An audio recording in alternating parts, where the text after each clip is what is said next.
בשביל להצליח אתה צריך מדינה. אי אפשר לבד. גמרתם את קריית שמונה, גמרתם את יישובי הגדר, גמרתם הכל. גמרתם הכל כבר. ഇസ്രായേലിലെ മേയർ പൊട്ടിക്കരയുന്ന അവസ്ഥയാണ് ഇപ്പോൾ നമ്മൾ കണ്ടത്.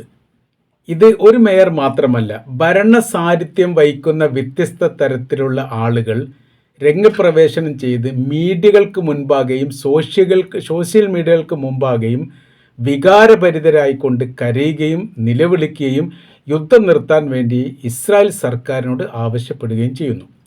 ഞങ്ങൾ അഥവാ ഇസ്രായേലിയർ നഗരത്തിൽ നിന്ന് ഇപ്പോൾ പുറന്തള്ളപ്പെട്ടിരിക്കുന്നു. തെരുവിലാണ് ഞങ്ങൾ അന്തിയുറങ്ങുന്നത്. 1,00,000-ലധികം ആളുകൾക്ക് ഇതിൻ്റെ പ്രയാസവും കെടുതിയും നേരിട്ട് അനുഭവിക്കുന്നു എന്ന തരത്തിലാണ്. അതോടനുബന്ധിച്ച് തന്നെ പറയുന്ന കാര്യം, വീട് നഷ്ടപ്പെട്ടവർ, തൊഴിൽ നഷ്ടപ്പെട്ടവർ, വൈകല്യം സംഭവിച്ചവർ, ഇത്തരം ആളുകളുടെ എണ്ണത്തിന് യാതൊരു അടിസ്ഥാനവുമില്ല. ഇത് തെലവീവ് കേന്ദ്രീകരിച്ചു കൊണ്ടുള്ള പ്രദേശത്തെ അടിസ്ഥാനമാക്കിയിട്ടാണ് ഇദ്ദേഹം പറയുന്നത്.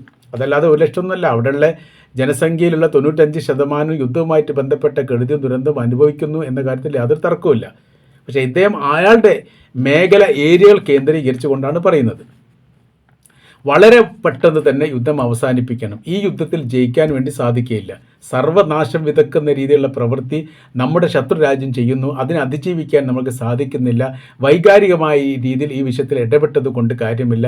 തെറ്റ് ചെയ്ത് നമ്മളാണ്, നമ്മുടെ ആ രാജ്യത്തെ ആക്രമിച്ചതാണ്. അതിനുള്ള പ്രതികരണമാണ് അവരുടെ ഭാഗത്തുനിന്ന് വരുന്നത്. നമ്മളെ സംബന്ധിച്ചിടത്തോളം നമ്മുടെ അയൺ ഡോം പോലെയുള്ള പ്രതിരോധ സംവിധാനങ്ങൾ 100% സുരക്ഷിതമായിരിക്കും എന്ന് നമ്മൾ കരുതി. എന്നാൽ അതിനേക്കാൾ അപ്പുറം തന്ത്രം പ്രയോഗിക്കാൻ വേണ്ടിയിട്ട് നമ്മുടെ ശത്രു വിഭാഗത്തിന് സാധിച്ചിട്ടുണ്ട്. അവർ നമ്മൾ തകർത്തെറിയുന്നത് ലോകം കണ്ടുകൊണ്ടിരിക്കുന്നു എന്ന് മാത്രമല്ല, ലോകം നമ്മളെ കളിയാക്കിക്കൊണ്ടിരിക്കുന്നു. നമ്മൾ വലിയ സൈനികപരമായ രീതിയിൽ ശക്തിയും ബലവുമുള്ള രാജ്യമാണ് എന്ന് ലോകത്തെ വിശ്വസിപ്പിക്കുന്നതിൽ നമ്മൾ വിജയിച്ചു. പക്ഷേ നമ്മൾക്ക് നമ്മളെ തന്നെ പരിരക്ഷിക്കാൻ സാധിക്കാത്ത ദയനീയമായിരിക്കുന്ന അവസ്ഥയിലേക്ക് ഇസ്രായേൽ എന്ന് പറയുന്ന രാജ്യം കൂപ്പുകുത്തിരിക്കുന്നു എന്നുകൂടിയാണ് മേയർ ഈ വിഷയവുമായിട്ട് ബന്ധപ്പെട്ട് പറയുന്നത്. അതോടൊപ്പം അതിർത്തി കേന്ദ്രീകരിച്ചുകൊണ്ട് വ്യാപകമായ രീതിയിൽ അവിടുന്ന് ജൂത വിഭാഗത്തെ മാറ്റിയിരിക്കുന്ന റിപ്പോർട്ട് പുറത്തു വന്നു. ഏകദേശം 5000-ഓളം കുടുംബങ്ങളെങ്കിലും ഈ തരത്തിൽ മാറ്റപ്പെട്ടിട്ടുണ്ട് എന്നുള്ളതാണ്. അഥവാ ഹിസ്ബുള്ള ഗ്രൂപ്പ് വളരെ സജീവമായി ഇസ്രായേലിൻ്റെ അകത്തേക്ക് പ്രവേശിക്കുകയാണ്. സൈനികമായിരിക്കുന്ന വലിയ മുന്നേറ്റം അവർ നടത്തുന്നു. അവർ ഇസ്രായേലിൻ്റെ ടാങ്കുകൾ തകർക്കുന്നു, അല്ലെങ്കിൽ ടാങ്കുകൾ പിടിച്ചെടുക്കുന്നു. 200-ലധികം ഇസ്രായേൽ സൈനികർ ഇപ്പോൾ ഹമാസിൻ്റെ ഹിസ്ബുള്ള ഗ്രൂപ്പിൻ്റെ കൈവശത്തിലുണ്ട് എന്നാണ് പറയുന്നത്.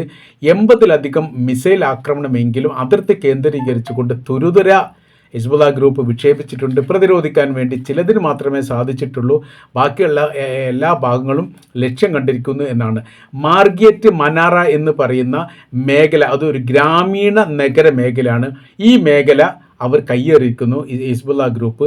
അപ്പോൾ വീണ്ടും കയ്യേറ്റം ഉണ്ടാകുമെന്ന് ഭയപ്പെട്ടുകൊണ്ട് ഈ മേഖല കേന്ദ്രീകരിച്ചത് അതായത് ലെബനാനും ഇസ്രായേലും കേന്ദ്രീകൃതമായിരിക്കുന്ന പാലങ്ങൾ തകർക്കുന്ന പണിയാണിപ്പോൾ ഈ ഇസ്രായേൽ ചെയ്യുന്നത്. 6 അതല്ലെങ്കിൽ 6-ൽ കൂടുതലോ പാലങ്ങൾ ഇങ്ങനെ തകർക്കപ്പെട്ടിട്ടുണ്ട്. അത് തകർക്കപ്പെടാനുള്ള കാരണം ഹിസ്ബുള്ള ഗ്രൂപ്പ് ശക്തമായ രീതിയിൽ ഇസ്രായേലിൻ്റെ അകത്തേക്ക് കടന്നു കയറിയാൽ വലിയ വിഷയങ്ങളും വലിയ പ്രശ്നങ്ങളും ഉണ്ടാവും.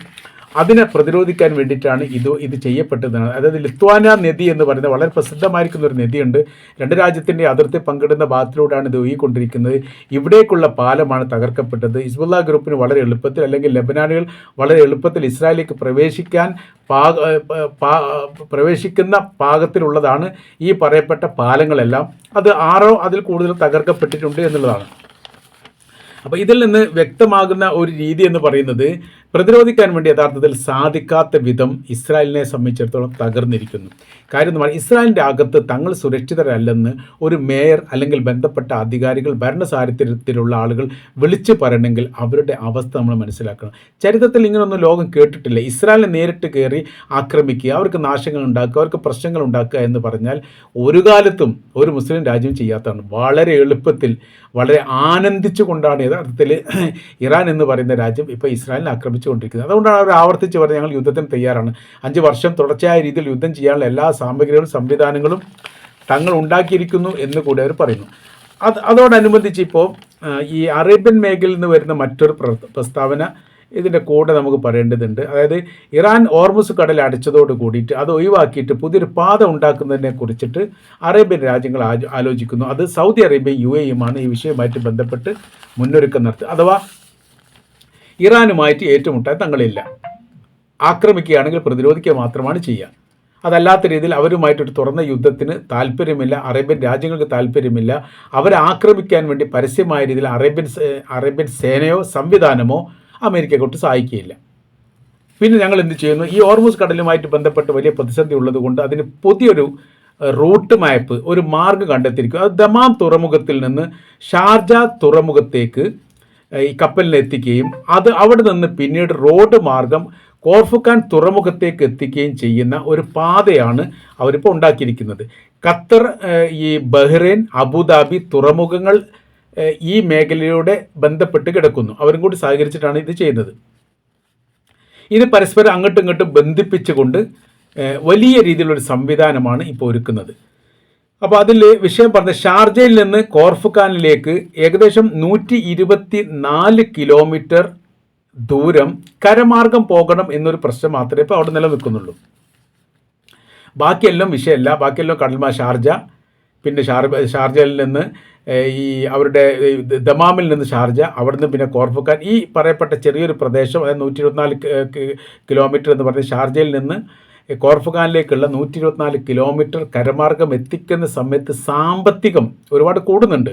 പക്ഷേ അന്താരാഷ്ട്ര തലത്തെ ഈ തരത്തിൽ ആഫ്രിക്കൻ തലത്തെ ചുറ്റിക്കറങ്ങി പോകുന്നതിനേക്കാൾ ഒരുപാട്, അതായത് അവർ പറയുന്ന കാര്യം ഒരു 80% ലാഭം ഉണ്ടാക്കാൻ വേണ്ടി സാധിക്കുകയും ചെയ്യും. ഈ ഒരു മാർഗത്തിലൂടെ ഈ കാര്യങ്ങൾ ചെയ്യുന്നുണ്ട് എന്ന് പറയുന്ന സമയത്ത് ഇവിടെ രാഷ്ട്രീയപരമായ രീതിയിൽ രണ്ട് തരത്തിൽ ഇതിനെ ചരിത്രകാരന്മാർ, അതായത് രാഷ്ട്രീയ നിരീക്ഷകർ വ്യാഖ്യാനിക്കുന്നുണ്ട്. അതിൻ്റെ കാര്യം ഒന്ന് പറയുന്നത് ഇങ്ങനെയാണ്: യുദ്ധം എളുപ്പം തീരാൻ സാധ്യതയില്ല. അതുകൊണ്ടാണ് ഇങ്ങനെ ഒരു മാർഗം കൂടി ഉണ്ടാക്കുന്നത്. ലോക സാമ്പത്തിക മേഖലയെ സാരമായിട്ട് ബാധിച്ച് തുടങ്ങിയിട്ടുണ്ട് യുദ്ധം. നമ്മുടെ സോഷ്യൽ മീഡിയയിലൊക്കെ അല്ലെങ്കിൽ കേരള ചാനലൊക്കെ എടുത്ത് പരിശോധിച്ചാൽ നമുക്ക് കാണാൻ വേണ്ടി സാധിക്കും യുദ്ധം അടുക്കളയിൽ എത്തിയിരിക്കുന്നു എന്ന്. ആ തരത്തിൽ അത് നമ്മളെ സംബന്ധിച്ചിടത്തോളം നമ്മളത് ബാധിച്ചിട്ടില്ല. ഗ്യാസുമായിട്ട് ബന്ധപ്പെട്ട വിഷയങ്ങൾ വലിയ രീതിയിൽ നമ്മളെ ബാധിച്ചിട്ടില്ല. ഒന്നാമത്തെ ഇലക്ഷൻ ഉള്ളത് കൊണ്ടാണ് ഗ്യാസിൻ്റെ ഒന്നും വില അധികം വർദ്ധിക്കാത്തത്, ഡീസലിൻ്റെയും പെട്രോളിൻ്റെയും വില വർദ്ധിക്കാത്തത്. ചില പ്രൈവറ്റ് കമ്പനി ഇപ്പോൾ തന്നെ പെട്രോളിന് 5 രൂപ വർദ്ധിപ്പിച്ചിട്ടുണ്ട്, ഡീസലിന് 3 രൂപ വർദ്ധിപ്പിച്ച റിപ്പോർട്ട് ഇപ്പോൾ പുറത്തു വന്നു. അത് പ്രൈവറ്റ് കമ്പനി വർദ്ധിപ്പിച്ച് പിന്നീട് അത് മൊത്തത്തിൽ എല്ലാവരും വർദ്ധിപ്പിക്കുന്ന രീതിയാണ് ഇതിന് മുൻപ് ഉണ്ടായിരുന്നത്. അതിന് സമാനമായ രീതിയിലൊക്കെ ഉണ്ടാവാൻ സാധ്യതയുണ്ട്, വൻതോതിൽ വർധനയ്ക്കും സാധ്യതയുണ്ട്. പക്ഷേ അതിൽ ഇന്ത്യയെ സംബന്ധിച്ചിടത്തോളം ഇന്ത്യക്ക് വലിയൊരു ഗുണമുണ്ട് എന്ന് പറയുന്നത് ഈ ഇറാൻ്റെ കടലിടുക്കിലൂടെ, ഹോർമുസ് കടലിടുക്കിലൂടെ ഇന്ത്യയുടെ കപ്പലിന് പ്രവേശനാനുമതി നൽകിയിട്ടുണ്ട്. നിങ്ങൾക്ക് പോകുന്നതുകൊണ്ട് വിരോധം, ഇറാനുമായിട്ട് സഹകരിക്കുന്ന രാജ്യത്തിന് അനുമതി നൽകിയിട്ടുണ്ട് എന്നുള്ളത് വലിയൊരു ആശ്വാസമാണ്.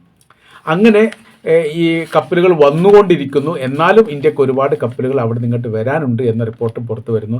റഷ്യയുടെ ഡീസലും അതുപോലെ തന്നെ അറേബ്യൻ രാജ്യങ്ങളുടെ ഡീസൽ ഈ പറയപ്പെട്ട ഇറാൻ്റെ തീരത്തുകൂടി പോകുന്നതുകൊണ്ട് വിരോധമില്ലെങ്കിൽ ഒരുപക്ഷെ ഇന്ത്യക്ക് പിടിച്ചു നിൽക്കാൻ വേണ്ടി സാധിക്കും എന്ന് കൂടിയാണ് മനസ്സിലാക്കുന്നത്. അപ്പോൾ ഇപ്പോൾ നമ്മൾ പറഞ്ഞു വരുന്ന വിഷയം എന്ന് പറയുന്നത് ഇസ്രായേലിൻ്റെ അകത്ത് നടക്കുന്ന സംഭവങ്ങൾ അതിഭീകരവും ഭയാനകരുമാണ്.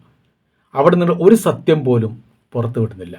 യഥാർത്ഥത്തിൽ സ്വതന്ത്ര ജനാധിപത്യ സംവിധാനത്തിൽ അമേരിക്കയെക്കാണ് മെച്ചപ്പെട്ടവരാണ് ഞങ്ങൾ എന്ന് പല ഘട്ടത്തിലും ഇസ്രായേൽ പറയാറുണ്ടായിരുന്നു. അവിടെ പ്രതിപക്ഷമുണ്ട്, ഭരണപക്ഷം പ്രതിപക്ഷത്തെ അങ്ങോട്ടും ഇങ്ങോട്ടൊക്കെ എതിർക്കുന്ന രീതിയിലൊക്കെ ഇന്ത്യയെ പോലെ ഉണ്ട്. പക്ഷേ അവിടെ ഒരു വൈകാരികമായിരിക്കുന്ന ഒരു തലമുണ്ട്. അതൊരു മതരാഷ്ട്രമാണ്. അപ്പോൾ അതിൻ്റേതായ രീതിയിൽ ഒരു പരിധി വിട്ടിട്ട് ഒരാളും വിമർശിക്കാറില്ല. പരമാവധി സർക്കാരിനോട് ആര് വന്നാലും അതിനോട് സഹകരിച്ച് നിൽക്കുകയാണ് പ്രതിപക്ഷം ചെയ്യുക. ഒറ്റപ്പെട്ട രീതിയിലൊക്കെ എന്തെങ്കിലും സംസാരിക്കുക എന്നല്ലാതെ. മാത്രമല്ല വലിയ സാമ്പത്തിക സ്രോതസ് ഉണ്ടാക്കുന്ന എല്ലാ സംവിധാനവും ആ രാജ്യത്തുണ്ട്. അമേരിക്ക എല്ലാ കാലത്തും സഹായിക്കും, മറ്റു രാജ്യങ്ങൾ സഹായിക്കും. ചില അറബ് രാജ്യങ്ങൾ അവരുടെ ബാങ്കിൽ, ഇസ്രായേലി ബാങ്കിലൊക്കെ പണം ഡെപ്പോസിറ്റ് ചെയ്തിട്ടുണ്ട് എന്ന് പറയപ്പെടുന്നു. പക്ഷേ അത് സ്ഥിരീകരണ റിപ്പോർട്ടൊന്നുമല്ല. അപ്പോൾ അവർക്ക് അങ്ങനെ ജീവിക്കാൻ വേണ്ടി പറ്റും. അതുകൊണ്ട് തന്നെ അവർക്ക് എന്തില്ല, മറ്റ് ലോക രാജ്യങ്ങളുടെ ഭീഷണിയൊന്നും ഇല്ലാത്തൊരു രാജ്യമായിട്ടാണ് അതിനെ നിലനിർത്തി പോകുന്നത്. അങ്ങനെ തന്നെ എല്ലാവരും വിശ്വസിച്ചത്. 1948 ഇസ്രായേൽ സ്വാതന്ത്ര്യത്തിന് ശേഷം വലിയൊരു പ്രസ്താവന അന്നത്തെ പ്രധാനമന്ത്രി നടത്തിയിരുന്നു. ലോകാടിസ്ഥാനത്തുള്ള ജൂതന്മാരോട് നിങ്ങൾ ഇങ്ങോട്ട് വരൂ, നിങ്ങളുടെ എല്ലാം ഉപേക്ഷിച്ചുകൊണ്ട്, നിങ്ങളുടെ സെനഗോളുകളും വീടും ചുറ്റുപാടും കാർഷിക മേഖല ഉപേക്ഷിച്ചുകൊണ്ട് സ്വപ്ന രാഷ്ട്രമായിരിക്കുന്ന ഇസ്രായേൽ രാഷ്ട്രമായിരിക്കുന്നു. അപ്പോൾ ഇവിടെയാണ് നിങ്ങൾ ജീവിക്കുന്നത്. അന്ന് ജനസംഖ്യ വളരെ കുറവായിരുന്നു, പരിമിതമായിരുന്നു. അപ്പോൾ ലോകാടിസ്ഥാനത്ത് എല്ലാ രാജ്യത്തിലെ പൗരന്മാരെയും വിളിച്ചു വരുത്തിയിട്ട് അവർക്ക് പൗരത്വം കൊടുത്തിട്ട് അവരങ്ങനെ സുഖമായിട്ട് ജീവിച്ചു പോകുന്നതാണ്. ഇപ്പോഴത്തെ സ്ഥിതി എന്ന് പറഞ്ഞിട്ടാണെങ്കിൽ പോകുന്നിടത്തേക്ക് മടങ്ങാൻ പോലും പറ്റാത്ത വിധം ഇസ്രായേൽ പെട്ടുപോയിരിക്കുന്ന ഒരു ദയനീയ അവസ്ഥയാണ് ഇപ്പോൾ ആ രാജ്യത്തുള്ളത്. അങ്ങോട്ട് തിരിച്ചു പോകാൻ പറ്റില്ല. ഇരട്ട പൗരത്വമുള്ളവർ പല ആളുകളും എന്ത് ചെയ്തിട്ടുണ്ട്, യൂറോപ്യന്മാരുടെ പൗരത്വം റദ്ദാക്കിയിട്ട് ഇസ്രായേൽ പൗരത്വം തന്നെ സ്വീകരിച്ചിട്ട് അവർ കൊടുക്കുകയും ചെയ്തു. എന്നാൽ യൂറോപ്യൻ പൗരത്വം ഈ ഇസ്രായേൽ പൗരത്വം ഉള്ളവരെ സംബന്ധിച്ചിടത്തോളം അവർ വേഗം ഇപ്പം ചെയ്യുന്നത് ഇസ്രായേൽ പൗരത്വം അങ്ങോട്ട് ഒഴിവാക്കി പതുക്കെ രക്ഷപ്പെടാൻ വേണ്ടി നോക്കുകയാണ്. കാര്യം ഇവിടെ അവസാനിക്കില്ല. ഈ യുദ്ധത്തിൽ ആര് ജയിച്ചു ആര് തോറ്റു എന്നുള്ളതല്ല വിഷയം. ആര് ജയിച്ചാലും ആര് തോറ്റാലും ഭാവിയിൽ ഇസ്രായേലിനെ സംബന്ധിച്ചിടത്തോളം അവരുടെ നിലനിൽപ്പ് ഭയാനകരമാണ്. ഒരിക്കൽ പോലും സുരക്ഷിതമില്ലാത്ത രീതിയിലേക്ക് അവിടെ ഒന്ന് കഴിഞ്ഞാൽ ഒന്ന് വരും. ഇവിടെ ഇറാഖ് കഴിഞ്ഞപ്പോൾ ഇറാൻ വന്നു, അതിനു മുമ്പ് ലിബിയ ഉണ്ടായിരുന്നു. അങ്ങനെ ഓരോരോ രാജ്യം ഓരോരോ കാലഘട്ടത്തിലും ഭീഷണിയുമായിട്ട് വരുമെന്ന് മാത്രമല്ല, ഭയാനകരമായിരിക്കുന്ന സ്ഥിതിവിശേഷം ഇനി ഉണ്ടാവുകയും ചെയ്യും. ഇപ്പോൾ ലോകാടിസ്ഥാനത്തിൽ ജൂത രാജ്യങ്ങൾക്കെതിരെ എല്ലാവരും ഇപ്പോൾ എതിർപ്പാണ്.